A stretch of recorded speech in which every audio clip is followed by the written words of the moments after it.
नमस्कार. तर आज मी तुम्हाला काही किचन टिप्स सांगणार आहे. तर किचनमध्ये काम करताना आपला वेळ खूप जातो. पण मी तुम्हाला काही सोप्या टिप्स सांगणार आहे, ज्यामुळे तुमचं काम अर्ध्या वेळेतच होईल. खरंच सांगते, या छोट्या-छोट्या टिप्स वापरल्या ना, तर किचनचं काम खूप सोपं होईल. तुम्ही पण ट्राय करून बघा आणि मला नक्की सांगा. चला तर मग कोणत्या आहेत त्या टिप्स आपण बघूया. उन्हाळ्यामध्ये आपण सर्वच जण वेफर्स करतो. तर वेफर्स करायला आपल्याला खूप वेळ जातो. तर त्यासाठी मी हे तुम्हाला वेफर्सचं मशीन दाखवते. तर हे मशीन अतिशय छान आहे. तर याला असे 3 पाते दिलेले आहेत आणि ते अशा पद्धतीने फिरवलं की त्याचे वेफर्स होतात. तर हे बटाटा त्याच्यामध्ये अशा पद्धतीने बसून घ्यायचा आणि त्याच्यानंतर आपण हे वेफर्स करायचे आहेत. तर मी ह्याची भाजी करणार आहे, त्याच्यामुळे मी त्याचे साल काढलेले नाही आहे. मी फक्त दाखवण्यासाठी 2 बटाटे तुम्हाला करून दाखवते. तर आता आपण हे फक्त असं गोल फिरवायचे आणि बघा अशा पद्धतीने एका वेळेस 3 वेफर्स तयार होतात आणि अगदी झटपट अगदी 15 मिनिटामध्ये आपण जवळजवळ 5 किलोचे वेफर्स करू शकतो आणि आपलं काम झटपट होतं. तर त्या किसनीमुळे काय होतं, तर आपला वेळ तर जातोच आणि एकसारखे आपल्याला वेफर्स मिळत नाही. तर या किसनीमुळे आपल्या ह्या मशीनमुळे आपलं काम सोपं तर झालंच आहे, पण वेफर्स तुम्ही बघू शकता अगदी एकसारखे एका आकारात आहे. तर ते खाली मी ठेवलं तर ते व्यवस्थित बसतं, पण मी ताटामध्ये ठेवल्यामुळे ते थोडंसं खालते. नाहीतर अगदी व्यवस्थित वेफर्स होत आहेत. बघा तुम्हाला मी हातात घेऊन दाखवते. तर हे मशीन तुम्ही घेऊ शकता. हे काही महाग पण नाही आहे. अगदी कमी किमतीमध्ये हे आपल्याला मिळतं. तुम्हाला घ्यायचं असेल तर मी त्याची लिंक देईल. हे बघा सर्व वेफर्स माझे 2 बटाट्याचे करून झालेत. अगदी व्यवस्थित झालेत. आपली पुढची टिप्स आहे की आपल्याला काही वेळेस खूप भाज्या बारीक चिरलेल्या लागतात, एकसारख्या लागतात. तर आपण काय करायचं आहे, तर अशा पद्धतीचं हे चॉपर घ्यायचं आहे. मिनी चॉपर आहे हे. तर आपल्याला ज्या पद्धतीने बारीक चिरायला पाहिजे त्या पद्धतीने ह्याच्यात हे होतं आणि विशेष म्हणजे एकसारखं होतं. तर आपल्याला पावभाजी करायची असेल किंवा आपल्याला सूप करायचं असेल तर आपण हे चॉपर वापरू शकतो. अगदी एका सेकंदामध्ये हे बारीक होतं. तर मी तुम्हाला कांदा, टोमॅटो, गाजर करून दाखवलेलं आहे. अतिशय बारीक असं होतं, त्यामुळे हे चॉपर आज खूप अगदी आपल्या उपयोगीचं आहे. हे बघा कसं मी चिरून दाखवले. तर आपली पुढची टिप्स आहे, आपण वांगे सर्वजणच भरून करतो. तर आपण हे करताना काय करायचे, पाठीमागचे ते आपण जे काटे आहेत ते काढून घ्यायचं, निम्म देठ हे चिरून घ्यायचं आणि आपण पाठीमागून आपण हे वांगं चिरायचं. या पुढच्या भागाने नाही, तर पाठीमागं आपण असं व्यवस्थित चिरून घ्यायचे आणि त्याच्यानंतर मिठाच्या पाण्यात टाकायचे आणि असं जर केल्याने हे वांगं अतिशय व्यवस्थित शिजलं जातं. त्याला चव पण छान येते. पाठीमागचं देठ हे नेहमी शिजत नाही, त्याच्यामुळं अशा पद्धतीने आपण हे चिरायचे आणि चिरल्यानंतर काय करायचे, पाठीमागं आपण अशा पद्धतीने ह्याच्यामध्ये मीठ भरून घ्यायचे. तर मीठ भरल्यामुळं काय होतं की ते वांग्यामध्ये व्यवस्थित देठ वगैरे आपलं शिजलं जातं आणि त्याला चव पण लागते. त्याच्यानंतर आपण ह्याच्यामध्ये हे भरून वांगे करायची आहे. तर पुढची टिप्स आहे आपली की आपल्याला नेहमी मटकीला मोड येण्यासाठी काय करायचे, अशा पद्धतीची मोठी अशी पुरणाची चाळणी घ्यायची आपण आणि त्याच्यामध्येच आपण हे नितळायला ठेवायचे. तर मी हे मोड आलेले तुम्हाला दाखवते बघा. अतिशय सुंदर अशी ह्याला मोड आलेत. तर याला मोड येण्यासाठी असं पसरट मोठं भांडं घ्यायचं. त्याच्यानंतर ही चाळणी ठेवायची. फक्त चाळणीमध्ये खाली पाणी लागलं नाही पाहिजे एवढी काळजी घ्यायची. त्याच्यानंतर एक असा कॉटनचा कपडा टाकायचा डबल करून आणि वरून अशा पद्धतीने झाकण ठेवायचं. तर त्याला छान मोड येतात. हे बघा चाळणीतून मी ओतून घेतलं तरी पण मटकी काढून घेतली तरी किती मोड आलेत. पुढची आपली टिप्स आहे की आपण सर्वच जण कणिक मळतो आणि आपल्याला सर्वांनाच बहुतेक करून कंटाळा येतो आणि वेळही लागतो. तर अशा वेळेस काय करायचं आपण, तर मला रोज एवढंच पीठ लागतं आणि 1.25 ग्लास पाणी लागतं. तर मी त्याच्यामध्ये मीठ आणि थोडं 1 ग्लास पाणी ओतून ठेवले आणि 5 मिनटासाठी मी हे तसंच ठेवणार आहे. तर आपण लगेच काही ते भिजवायचं नाही. आणि हे बघा आता 5 मिनटानंतर त्याचा सहज असा गोळा तयार होतो, कारण त्या पिठामध्ये अगदी व्यवस्थित असं पाणी मुरलेलं असतं. त्याच्यामुळे कणिक मळायला आपल्याला अजिबात वेळ लागत नाही आणि कणिक एकदम मऊसुद्धा होते आणि आपण लगेच मळून घेतल्याबरोबर पोळ्या करू शकतो. त्यामुळे अशा पद्धतीने आपण हे पीठ मळायचं आहे. पोळ्या अगदी मऊ आणि छान अशा पोळ्या होतात. हे बघा मी त्यात छान असा गोळा करून दाखवला आहे. सुंदर आपली कणिक भिजून झालेली आहे. तर पुढची टिप्स आहे आपली, तर हे आपल्याकडं अशा पद्धतीचं एक मशीन पाहिजे बघा.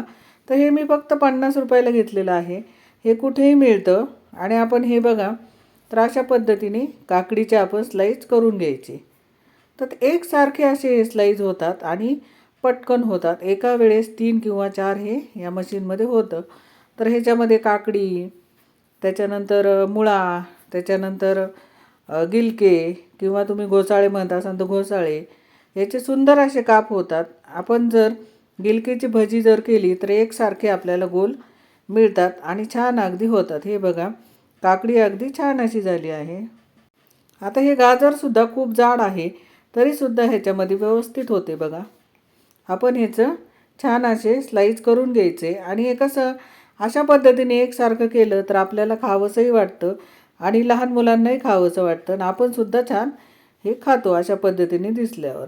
तर पुढची टिप्स आहे आपली, आपण ज्यावेळेस डोसे करतो तर त्यावेळेस आपल्याकडे कधी ब्रश असतो कधी नसतो आणि जरी असला तर त्याला तेल थोडं जास्त लागतं.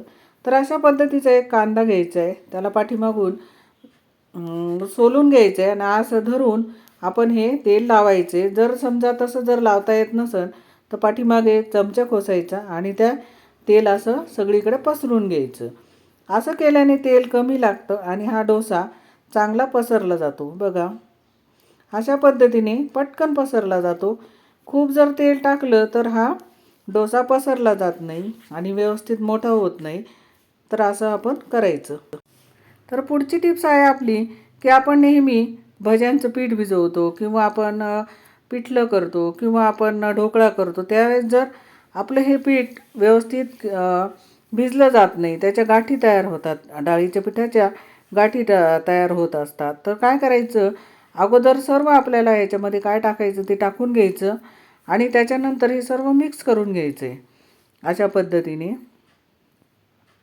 आणि हे मिक्स केल्यानंतर काय करायचं, ह्याच्यामध्ये पाणी ओतून ठेवायचं. तर ह्याच्यामध्ये खूप जास्त पाणी नाही ओतायचं, थोडंच पाणी ओतायचं आणि हे 5 ते 7 मिनटासाठी आपण बाजूला झाकण ठेवून द्यायचं. अशाच फक्त थोडं चमच्याने फिरवून घ्यायचं आणि नाही फिरवलं तरी चालेल आणि झाकण ठेवून 7 मिनटं ठेवून द्यायचं. आणि आता आपण बघूया 7 मिनटानंतर आपण हे झाकण काढून घ्यायचं आहे. आणि हे बघा, त्यामध्ये जे आपण पाणी टाकलं ते अगदी व्यवस्थित त्याच्यामध्ये गेलेलं आहे. आणि आता आपण फक्त सहज चमच्याने फिरवलं तरी त्याच्यामध्ये अजिबात गाठी होत नाही. अगदी व्यवस्थित असं पीठ आपलं भिजवलं जातं आणि आपली भजीसुद्धा खूप छान होतात. म्हणून अशा पद्धतीने आपण हे भज्यांचं पीठ व्यवस्थित भिजवून घ्यायचं आहे. एकही त्याच्यामध्ये तुम्हाला गाठी दिसत नाही आहे, कारण एकदम प्लेन असं हे भिजून झालेलं आहे. ह्याचा ढोकळासुद्धा खूप छान होतो. सुंदर पीठ भिजून झालेलं आहे. आता पुढची टिप्स आहे आपली, की आपण मिरचीचे भजे सर्वजणच करतो. आता ही मोठी मिरची आहे बघा. तर या मिरचीमध्ये आपण ह्या पिठामध्ये बुडवायला गेल्यावर ही मिरची पूर्ण त्यात मावत नाही आहे. तर आपण काय करायचं आहे, असं एक ग्लास घ्यायचा आहे असा उभा आणि त्याच्यामध्ये अशी मिरची बुडवायची आहे. तर ती पूर्ण अशी बुडली जाते आणि व्यवस्थित त्याला पीठ लागलं जातं आणि आपली मिरचीची भजी अगदी छान अशी होत आहेत. तर ही बघा, मी मिरचीची भजी तुम्हाला करून दाखवली, अगदी छान झाली. पुढची टिप्स आहे आपली गॅस बचत. तर आपण नेहमी गॅसवर ठेवताना मोठं पातेलं घ्यावं. हे लहान पातेलं मी जे ठेवलं आहे ना, तर त्याच्यामुळे कडेने गॅस वाया जातो. त्याच्याकरता आपण थोडं मोठंच पातेलं घ्यायचं आणि आपण चहा जरी 1 कप करायचा असला तरी थोडंसं मोठं पातेलं घ्यायचं. त्याच्यामुळे आपला गॅस वाया जात नाही. आणि आता गॅसची तर खूप आपल्याला सर्वांना टंचाई आहे. तर अशा पद्धतीचं छोटं पातेलं न वापरता मोठं पातेलं घ्यायचं. आता पुढची टिप्स आहे आपली, की आपण नेहमी पापड कुरडे आपण तळतो, पण हे जे मोठाले असतात ना, तर हे व्यवस्थित काही वेळेस तळले जात नाही. तर हे कसे तळायचे ते आपण बघू. तर अशी मोठी एक पसरट कढई घ्यायची आणि त्याच्यामध्ये पापड बुडेल एवढं तेल टाकायचं. कमी जास्त टाकायचं नाही. खूप जर कमी टाकलं तर हे तळले जात नाही. आणि पापड टाकल्यानंतर आपण तो फक्त व्यवस्थित तो झाऱ्याने असा दाबायचा आहे. तो उलटा करायचा नाही आणि त्याच्यानंतर काट्या चमच्याने आपण तो जो आपला पापडाचा चमचा असतो त्याने ते निथळून बाहेर काढायचं. हे बघा मी झाऱ्याने तुम्हाला दाखवते. फक्त असं जागेवर दाबून घ्यायचे. ती पापडी उलटी करायची नाही, ती बरोबर अगदी छान फुलते आणि हे परत या पापडाच्या चमच्याने काढून घ्यायचं. त्याच पद्धतीने मी तुम्हाला कुरडईसुद्धा तळून दाखवते. तर तीसुद्धा अशा पद्धतीने फक्त दाबून धरायची अशी, त्याच्यामुळे ती व्यवस्थित तळली जाते आणि उलटी त्याला करायची नाही. एकाच बाजूनी व्यवस्थित तळली जाते आणि मोठीसुद्धा होते आणि कच्ची राहत नाही. तर ही सुद्धा मी तुम्हाला कुरडई तळून दाखवलेली आहे आणि अशी निथळली म्हणजे त्याच्यातलं तेल सर्व निघून जातं. आपण झाऱ्याने काढायला गेल्यावर त्याच्यामध्ये भरपूर असं तेल येतं. तर असं दाबून करून तळल्याने तेलकटपणा त्याचा खूप कमी होतो. जास्त तेल लागत नाही आणि गॅस काही कमी ठेवायचा नाही. मध्यम आचेवर हे सर्व आपण तळून घ्यायचं म्हणजे तेलकट काही होत नाही. हे बघा ही पण तुम्हाला मी कुरडई तळून दाखवली. खूप सुंदर अशी तळून झालेली आहे आणि आता ही निथळून ती मी आता काढून घेणार आहे. व्यवस्थित मी दोन तुम्हाला नागलीचे पापड्या आणि कुरडई तळून दाखवलेली आहे. हे मोठे मोठे असल्यामुळे तळायला वेळ लागतो. तर अगदी हॉटेलसारखे हे बघा मोठे मोठे आपले तळून झालेले आहे. तेल जर कमी टाकलं तर ती फुलत नाही आणि लहान कढई असेल तर ती अजिबात तळता येत नाही. तर अशा पद्धतीने तळून घ्यायचं. तर पुढची टिप्स आहे आपली की आपण नेहमी लिंबू चिरतो बघा.